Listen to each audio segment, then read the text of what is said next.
So yeah, and then bloom, so you can increase the intensity of the bloom. Set that to like 1.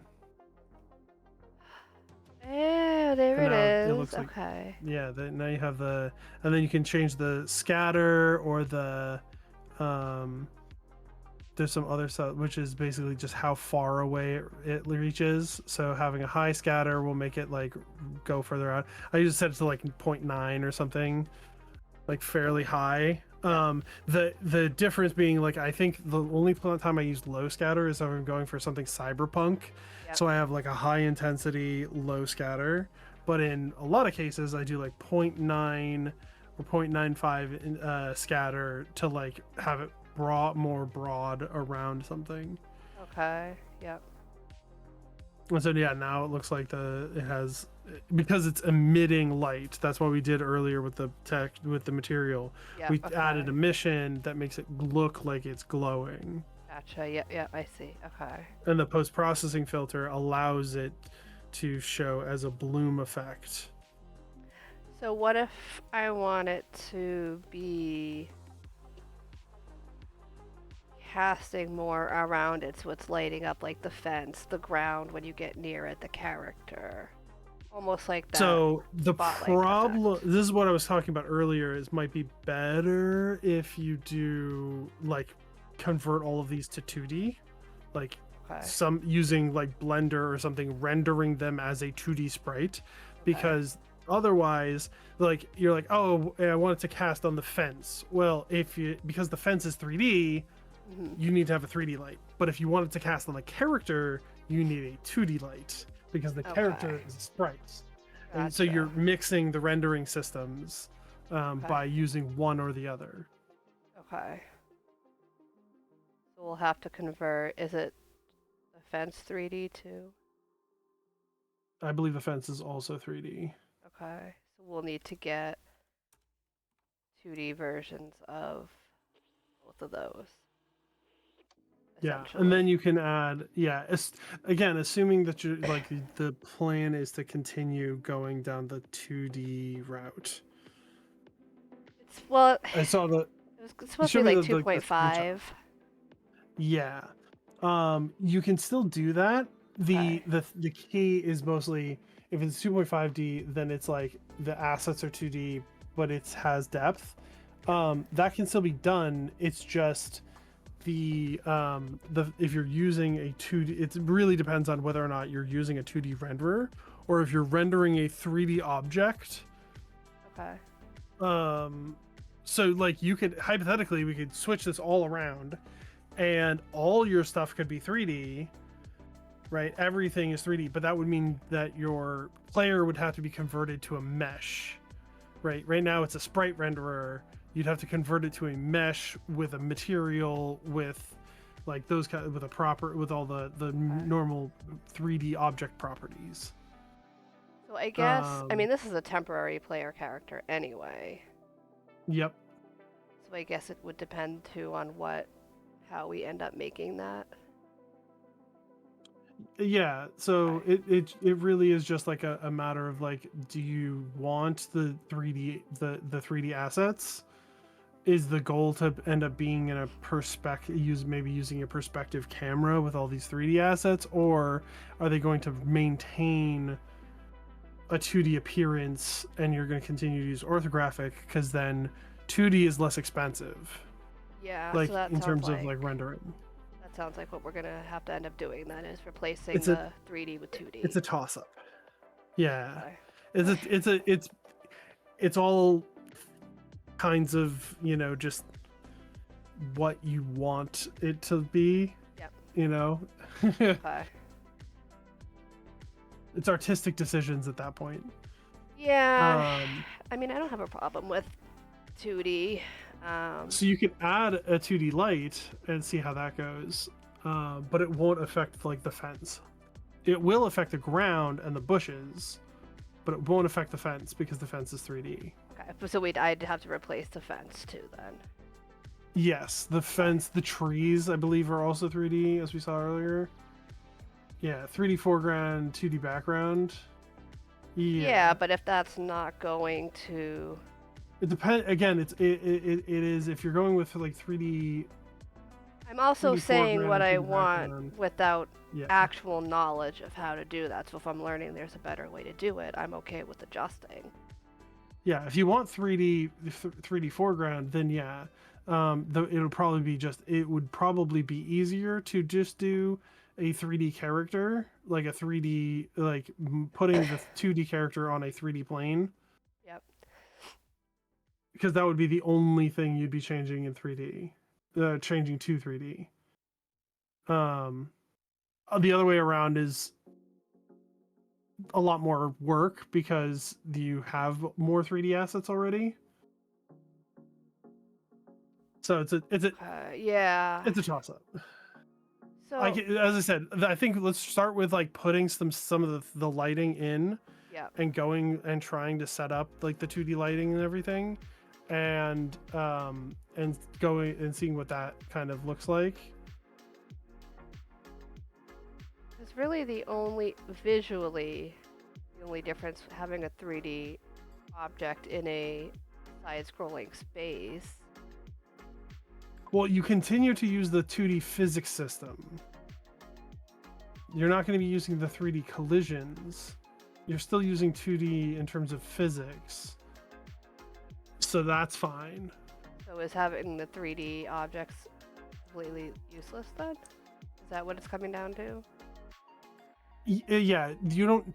If it's all going to be 2D, then you don't technically need any of the 3D objects, right? Because you're already rendering it into 2D because you have an orthographic camera and a fixed angle perspective, right? There's not necessarily a need. That lamp post could be 2D. There's nothing that requires it. So what, Faye, do you still have that video too? Because I think, Do you have like an example? yeah, what she's getting at is one of, in my research, something I really liked Y'all. was, what fucking game was it?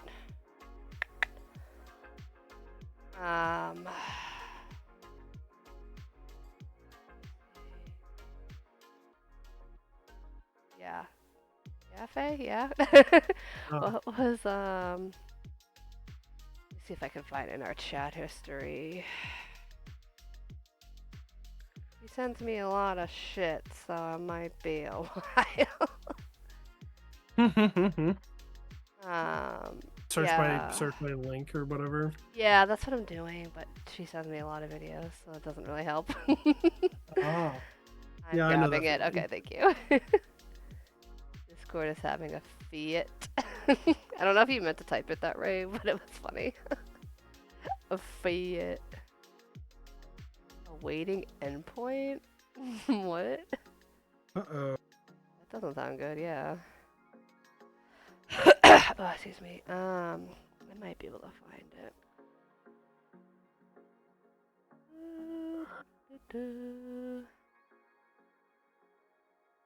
Typo. I like fiat.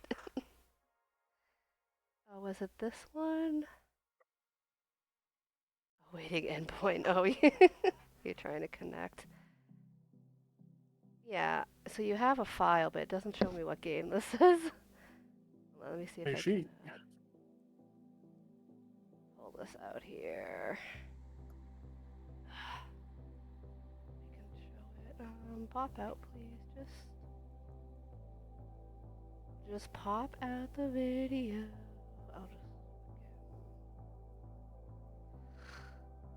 I'll just move this over here. All right, you see that? Yeah. Okay. I think.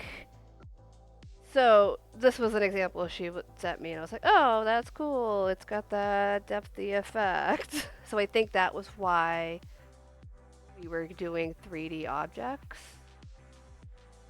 Gotcha. I mean, the resolution is so low. I know it. But that's just parallax. I don't actually know if that is actually a 3D object. Okay. Let me see if I The can mountain looks like it might be a 2D object. try to find some others that she sent me. I know that was one of them. Yeah.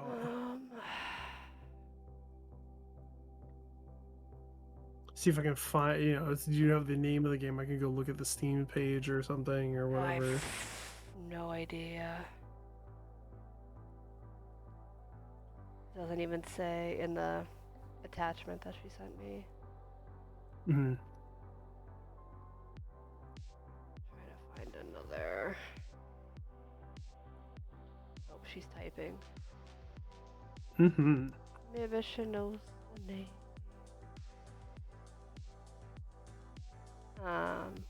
But obviously, too, a big comparison is Limbo, and they kind of have Mm-hmm. the every Wednesday. Oh, okay, here's another example. Every Wednesday. Having. Some more pixel.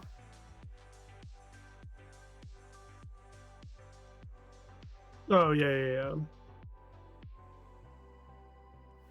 Well, in this case, then this game is just a 3D game. This is what I was saying. Like you can use 2D characters, but at Okay. this point, you're making a 3D game. It's not a. It's no longer a 2D game. Okay. You're using 3D physics. You're using 3D objects. Everything is 3D. The characters are 3D capsules, but even though you're using a 2D plane, it's billboarded to the camera. Okay. So, Um, if we did more like. Limbo is a 2D game. It's a completely 2D game. Everything is 2D. It's 2D puppets. It's like all of the stuff is in 2D. The Okay. the effect you're seeing in the background, like all the depth, is created via parallax. Okay, so I'm thinking So there's that's more. yeah, there's 2D objects in the background that are at a distance that are Yep. moving at a different rate because of parallax. And you can get that effect by just switching to a parallaxing camera, but the downside to that is you're going to need to edit a lot of the objects. Okay. Hollow Knight also does parallaxing. Does okay. Hollow Knight is also a 2D game with a 3D camera that does all of its stuff as 2D. So these are all rendered as 2D sprites. Okay. But the parallaxing effect is due to the fact that it is a 3D camera and there is actual physical depth between the foreground and background. Okay. A Highland Song. This is the one Faye was talking about. Mm-hmm.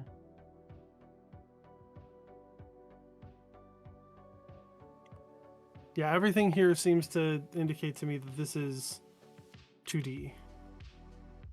Okay, so This is the same approach as there's like one scene there that looks like they use like a 3D plane for like the water surface. yeah, okay. But otherwise there's like because Unity can kind of mix the effects. The Okay. water surface is a 3D plane, but everything else in the game looks like it's 2D. Okay, so what I'm hearing then is we want this parallax camera. Whatever. Yeah, you probably want to switch to parallax for the camera. But again, one of the downsides is that in the especially further back, you need way more to make the effect work. So yeah, just go to your main camera and switch. Yeah, you'll know exactly what I mean as soon as you switch it. But if you switch from your main camera to being not an orthographic but a perspective camera, right? Okay. And then play the game, you'll immediately see the corners and edges of like your forests and the background because with it this way, it now has like depth. Oh, yes. Right? Okay. So now you have Oh, this is what I want. I want that movement in the back. Yes, so you want parallaxing, and therefore Okay. you need a perspective camera. Now you